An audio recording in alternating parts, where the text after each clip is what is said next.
E se as areias do tempo pudessem sussurrar os segredos da eternidade? E se cada versículo do Antigo Testamento fosse um portal para uma dimensão onde o divino e o humano se encontram de forma épica, revelando a majestade de um plano traçado antes mesmo que o universo existisse? Amados irmãos, a paz do Senhor Jesus Cristo. Que a graça abundante de nosso Pai Celestial e a comunhão transformadora do Espírito Santo repousem sobre cada coração sedento pela verdade. Sejam todos acolhidos em um espaço de profunda revelação e alimento espiritual. Este é o canal Escrituras Bíblicas Reveladas, um farol de luz dedicado a desvendar as maravilhas insondáveis da Palavra de Deus, apresentando-as de uma forma que tocará sua alma e fortalecerá sua fé. Convidamos você com espírito receptivo a se inscrever em nosso canal, a curtir este vídeo que foi preparado com tanto zelo, a deixar seu comentário partilhando suas expectativas e principalmente a compartilhar esta mensagem de esperança e sabedoria com todos que buscam um sentido maior. Preparem-se, pois o que estamos prestes a desvendar juntos pode transformar para sempre a sua compreensão das Escrituras Sagradas. Prometemos uma imersão sem precedentes nos mistérios e nas glórias do Antigo Testamento. Uma viagem que revelará Deus de uma maneira como você nunca viu. Nossa jornada se inicia no limiar do tempo, antes que houvesse aurora ou firmamento. O Espírito de Deus pairava sobre a face de um abismo sem forma e vazio, e então a palavra criadora ressoou como um trovão de glória. Haja luz, conforme lemos em Gênesis capítulo 1, versículo 3. E a luz irrompeu, separando o dia da noite, o tempo começando seu curso. Sintam a grandiosidade desse momento. Deus, em sua soberana sabedoria, esculpiu os céus, estendendo o firmamento como um manto protetor. As águas foram separadas e a terra seca emergiu, pronta para receber o toque da vida. Mares vastos e rios sinuosos foram formados, e a terra se adornou com relva verdejante, árvores frutíferas, cada uma segundo a sua espécie. Um espetáculo de cores e texturas. Imagine o sol, a lua e as estrelas cintilantes sendo posicionados nos céus, não apenas para iluminar, mas para serem sinais, para marcar estações, dias e anos. Um relógio cósmico perfeito, regido pela mão do Criador. As águas se encheram de criaturas marinhas, e os céus de aves multiformes, cada som, cada movimento, um hino à sua glória. E então, o ápice da criação terrena, o ser humano. Conforme Gênesis capítulo 1, versículo 27, Deus criou o homem à sua imagem e semelhança. Adão foi formado do pó da terra, e o próprio Deus soprou em suas narinas o fôlego da vida. No jardim do Éden, um paraíso de delícias indescritíveis. Adão recebeu a companhia de Eva, formada de sua costela, osso de seus ossos, carne de sua carne. Ali, em perfeita harmonia, eles viviam na presença de Deus. Mas uma sombra astuta se esgueirou pelo paraíso. A serpente, sagaz, lançou a semente da dúvida no coração de Eva, questionando a bondade e a palavra do Criador sobre a árvore do conhecimento do bem e do mal. A promessa de serem como Deus, conhecendo tudo, soou irresistível. O fruto proibido foi comido. E naquele instante, os olhos se abriram não para a divindade, mas para a nudez da desobediência, o medo, a vergonha, a separação. Aquele ato de rebelião ecoou pela eternidade, manchando a criação perfeita e introduzindo o pecado e a morte no mundo. As consequências foram terríveis: a expulsão do Éden, a terra amaldiçoada, o suor e a dor. A humanidade, agora caída, começou a se multiplicar, mas a mancha do pecado se alastrou como uma doença espiritual. A maldade cresceu de tal forma que, como está escrito em Gênesis capítulo 6, versículo 5, viu o Senhor que a maldade do homem se multiplicara sobre a terra e que toda a imaginação dos pensamentos de seu coração era só má continuamente. O coração de Deus se entristeceu profundamente. Mas em meio à corrupção generalizada, um homem encontrou graça aos olhos do Senhor: Noé. Justo e íntegro em sua geração, Noé andava com Deus. A ele foi dada uma missão monumental: construir uma arca gigantesca, um refúgio flutuante para preservar a vida da fúria das águas que purificariam a terra. Sinta a urgência e a fé de Noé. Imagine o som dos martelos, o cheiro da madeira de gofer, enquanto ele, sob o escárnio de muitos, obedecia meticulosamente às instruções divinas. A arca, com seus compartimentos e dimensões precisas, tornou-se um símbolo de esperança em um mundo à beira da destruição. Sua família e casais de cada espécie animal adentraram a segurança da arca. Então, as comportas do céu se abriram e as fontes do grande abismo jorraram. 40 dias e 40 noites de uma chuva torrencial, um dilúvio cataclísmico que cobriu até os mais altos montes. Apenas a arca, flutuando sobre as águas turbulentas, abrigava os remanescentes da vida, testemunhas do juízo divino e da sua misericórdia preservadora. As águas do dilúvio permaneceram sobre a terra por 150 dias, um silêncio aquático cobrindo um mundo transformado. Então, Deus se lembrou de Noé e de todos os seres que com ele estavam na arca. Um vento suave começou a soprar e as águas, obedientes, começaram a baixar. Imagine a lenta revelação dos cumes das montanhas, como ilhas emergindo de um oceano infinito. A arca, após meses à deriva, encontrou repouso sobre os montes de Ararat. Que expectativa deve ter enchido o coração de Noé! Após 40 dias, ele abriu a janela e soltou um corvo, que ia e voltava. Depois uma pomba, que retornou sem encontrar terra firme. 7 dias mais, e a pomba retornou com um ramo de oliveira em seu bico, o sinal de que a vida ressurgia. Finalmente a terra estava seca. A porta da arca se abriu, e um novo mundo lavado e purificado os aguardava. O cheiro da terra úmida, o som dos animais dispersando-se, a visão do sol em um céu limpo. Noé, então, ergueu um altar e ofereceu um sacrifício de aroma agradável ao Senhor. Ali, Deus estabeleceu uma aliança com Noé e com toda a criação, prometendo em Gênesis capítulo 9, versículo 11: Não será mais destruída toda a carne pelas águas do dilúvio, e não haverá mais dilúvio para destruir a terra. O arco-íris, com suas cores vibrantes, tornou-se o selo dessa promessa eterna, um lembrete da fidelidade e da misericórdia divinas. Você já contemplou um arco-íris e sentiu a profundidade dessa antiga promessa? Os descendentes de Noé se multiplicaram. Contudo, o coração humano, mesmo após tal demonstração de poder e juízo, inclinou-se novamente à soberba. Na planície de Sinear, unidos por uma só língua, decidiram construir uma cidade e uma torre cujo cume tocasse os céus, para se engrandecerem e evitarem a dispersão. Era a Torre de Babel, um monumento à ambição humana.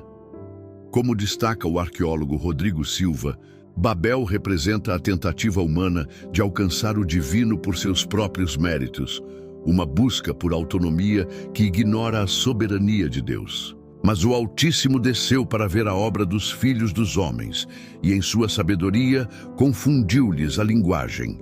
O que antes era cooperação tornou-se um caos de sons incompreensíveis.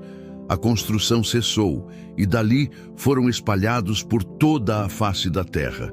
Já se sentiu perdido em meio à confusão, ansiando por uma linguagem universal de amor e entendimento? A diversidade de línguas e nações é um testemunho desse evento. Nesse mundo fragmentado, Deus escolheu um homem, Abrão, de Ur dos Caldeus, uma cidade imersa na idolatria. O chamado divino ecoou em sua alma, conforme Gênesis capítulo 12, versículos 1 a 3. Ora, o Senhor disse a Abrão: Sai-te da tua terra, da tua parentela e da casa de teu pai, para a terra que eu te mostrarei. E far-te-ei uma grande nação, e abençoar-te-ei, e engrandecerei o teu nome, e tu serás uma bênção. E abençoarei os que te abençoarem, e amaldiçoarei os que te amaldiçoarem, e em ti serão benditas todas as famílias da terra. Que promessa extraordinária! Deixar tudo para trás, a segurança do conhecido pela incerteza de uma jornada guiada apenas pela fé. Abrão, aos 75 anos, obedeceu. Ele partiu, levando consigo sua esposa Sarai e seu sobrinho Ló. Essa jornada de fé é um pilar. O teólogo Augustus Nicodemos ressalta que a fé de Abraão não foi ausência de medo ou dúvida, mas a coragem de obedecer a Deus apesar deles. Quantas vezes somos chamados a deixar nossa zona de conforto por uma promessa que mal podemos vislumbrar? A jornada o levou a Canaã, a terra prometida. Ali, enfrentou fome, perigos e provações. Houve momentos de fraqueza, mas sua fé, como uma chama resiliente, sempre se reacendia. Deus reafirmou sua aliança, mudando seu nome para Abraão, pai de multidões, e o de Sarai para Sara, princesa. A promessa de um filho, mesmo na velhice, testou os limites da esperança. E a história se adensa, gerações surgem e se vão, e a promessa divina começa a se tecer nos fios do destino de uma família particular. Dentre os descendentes de Abraão, através de Isaque e Jacó, surge José. Amado por seu pai Jacó, que lhe presenteou com uma túnica multicolorida, José despertou uma inveja corrosiva em seus irmãos. Seus sonhos proféticos, que prenunciavam sua exaltação sobre eles, apenas inflamaram o ciúme. Sinta a tensão familiar, o gosto amargo da traição. Os irmãos, consumidos pela inveja, conspiraram contra ele. Primeiro, pensaram em matá-lo, mas acabaram por vendê-lo como escravo a mercadores ismaelitas que seguiam para o Egito.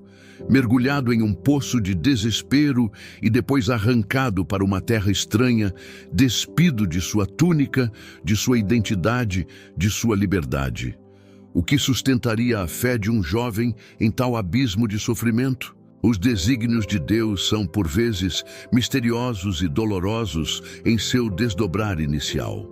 A jornada de José está apenas começando, e os caminhos tortuosos pelos quais Deus o conduzirá revelam propósitos muito maiores do que qualquer sofrimento momentâneo poderia sugerir. Acompanhe conosco, pois as próximas etapas desta saga revelarão como a mão de Deus transforma maldição em bênção. No Egito, terra de esplendor e mistério, José foi vendido a Potifar, oficial da guarda de Faraó. Mesmo na condição de escravo, a presença do Senhor era com ele, e tudo o que fazia prosperava. Observem a integridade de José. Jovem, longe de casa, mas fiel aos princípios divinos. Sua competência logo o elevou à posição de administrador de todos os bens de seu senhor. Contudo, a beleza e a retidão de José atraíram o olhar cobiçoso da esposa de Potifar.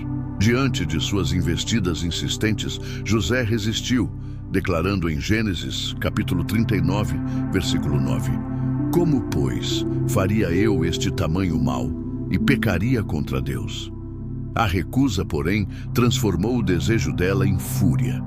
Falsamente acusado, José foi lançado na prisão, no mesmo calabouço onde eram detidos os prisioneiros do rei. Imagine a escuridão, o frio da pedra, o cheiro de desesperança. Outra vez, o abismo. Você já se sentiu injustiçado, acorrentado por circunstâncias que não criou? Onde encontrar forças nesses momentos? Mesmo ali, na prisão, Deus não o desamparou. José encontrou favor aos olhos do carcereiro Mor, que lhe confiou o cuidado dos outros prisioneiros.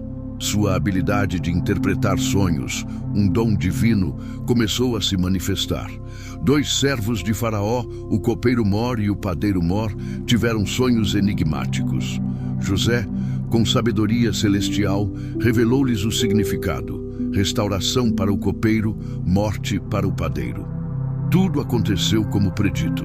Ao copeiro, José pediu: lembra-te de mim quando te for bem. Gênesis capítulo 40, versículo 14. Mas na bonança, a memória humana é curta, e José foi esquecido por mais 2 longos anos. Até que Faraó teve 2 sonhos perturbadores que ninguém no Egito conseguia decifrar. Foi então que o copeiro se lembrou do jovem hebreu na prisão. José foi trazido à presença do soberano do Egito. Com humildade ele disse: não está em mim. Deus dará resposta de paz a Faraó. Gênesis capítulo 41, versículo 16. Os sonhos previam 7 anos de fartura avassaladora, seguidos por 7 anos de fome devastadora. A sabedoria da interpretação e o plano proposto por José impressionaram Faraó de tal maneira que ele o constituiu governador sobre toda a terra do Egito, o segundo homem mais poderoso do império. Aquele que fora escravo e prisioneiro agora vestia linho fino, usava um colar de ouro e administrava a maior potência da época. Como bem reflete o pastor Tiago Brunet, a resiliência de José não nasceu da ausência de dor, mas da convicção de que Deus estava no controle, mesmo quando o cenário era o pior possível. Durante os anos de abundância, José armazenou grãos com prudência. Quando a fome assolou a terra, como um ceifador implacável, o Egito tinha provisão. E a fome atingiu também Canaã, onde vivia Jacó e seus filhos. A necessidade os forçou a buscar socorro justamente no Egito, diante do irmão que haviam vendido. Os desígnios de Deus são verdadeiramente insondáveis, tecendo sua vontade através das tramas mais complexas da vida humana. O tempo passou. José se reconciliou com seus irmãos em uma das cenas mais emocionantes das Escrituras, revelando o propósito divino por trás de todo o sofrimento. Vós bem intentastes mal contra mim. Porém, Deus o intentou para bem, para fazer como se vê neste dia, para conservar muita gente com vida. Gênesis capítulo 50, versículo 20. A família de Jacó desceu ao Egito e prosperou em Gósen. Mas a roda da história girou. Um novo faraó se levantou que não conhecera José. Vendo a multiplicação e a força dos hebreus, temeu-os. A bênção tornou-se motivo de opressão. Duras cargas, trabalho forçado, cidades celeiro construídas com o suor e as lágrimas dos filhos de Israel. O clamor de um povo escravizado começou a subir aos céus. O aroma da argila e da palha misturava-se ao som dos açoites e dos lamentos. Em meio a esse cenário de tirania, nasceu um menino hebreu. Para salvá-lo do decreto infanticida de Faraó, sua mãe o colocou num cesto de junco betumado e o largou entre os caniços do Nilo. A filha de Faraó o encontrou. Movida por compaixão, adotou-o e o chamou Moisés, porque das águas o tirei. Ele foi criado na opulência da corte egípcia, instruído em toda a ciência dos egípcios. Apesar da educação real, Moisés sentia o peso da injustiça sobre seu povo. Ao ver um egípcio maltratando um hebreu, interveio e matou o opressor. Seu ato foi descoberto.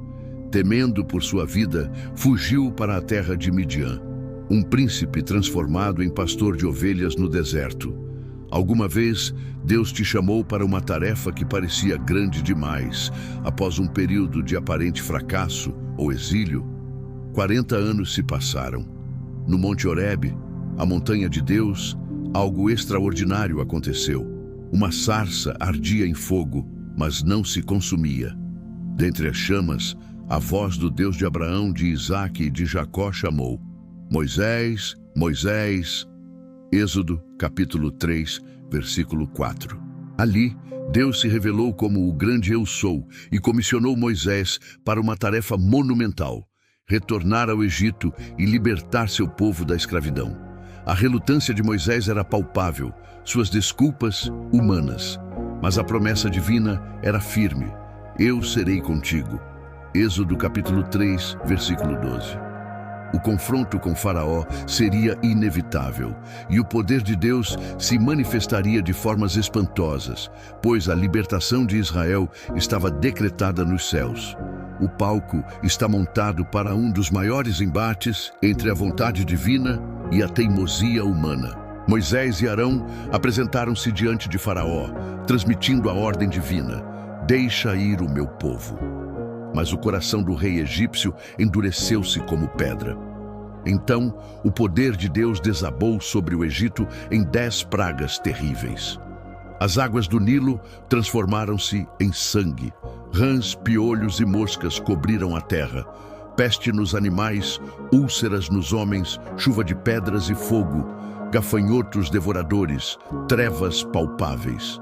A cada praga, a teimosia de Faraó se intensificava, um testemunho sombrio da resistência humana à soberania divina. Até a 10ª e mais terrível praga, a morte dos primogênitos. Mas Deus proveu livramento para Israel através da Páscoa. O sangue de um cordeiro sem defeito, aspergido nos umbrais das portas, foi o sinal que desviou o anjo da morte.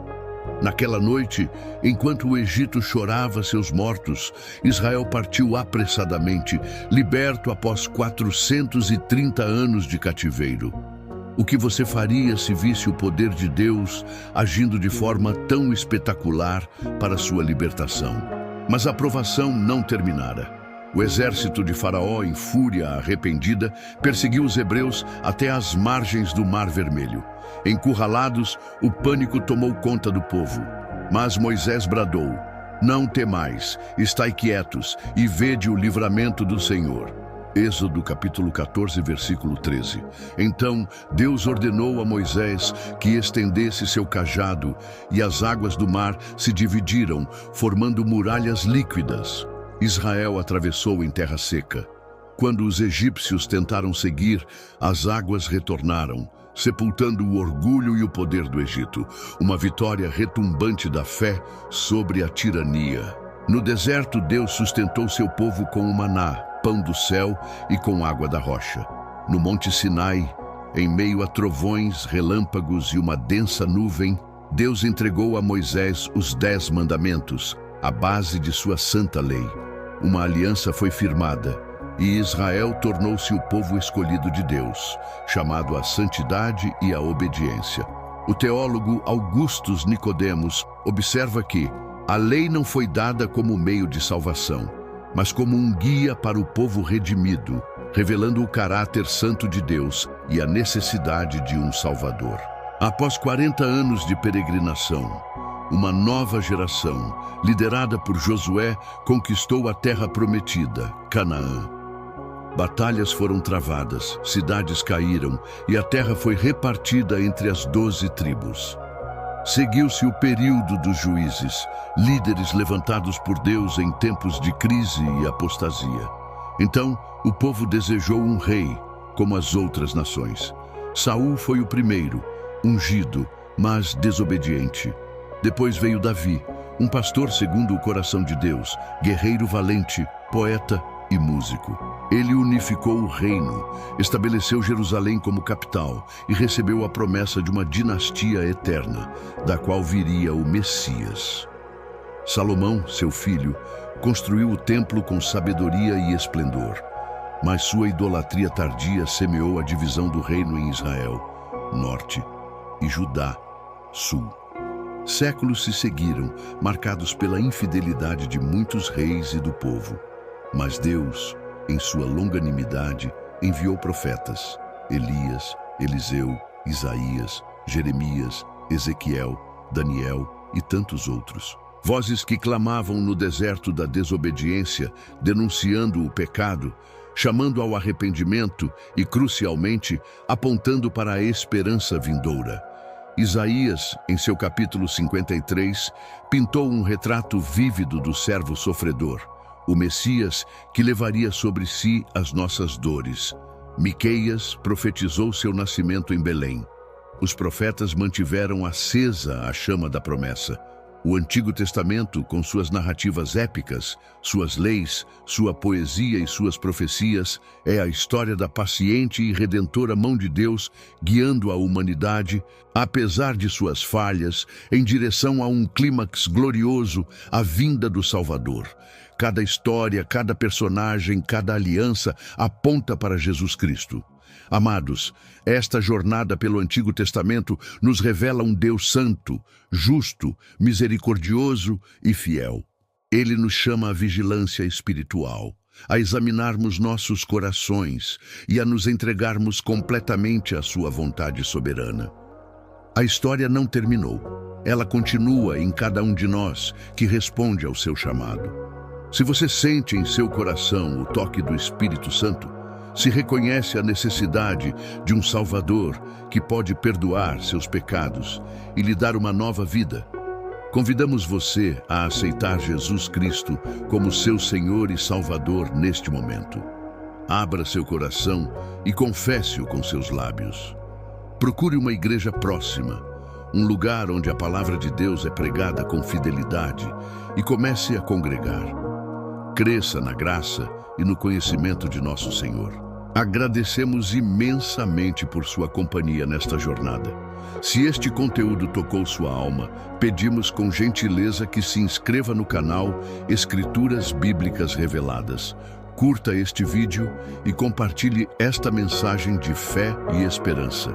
Se você assistiu até aqui, comente: eu estou comprometido com a verdade, que é a palavra de Deus. João, capítulo 17, versículo 7. Que a paz do Senhor seja com todos vocês. Amém.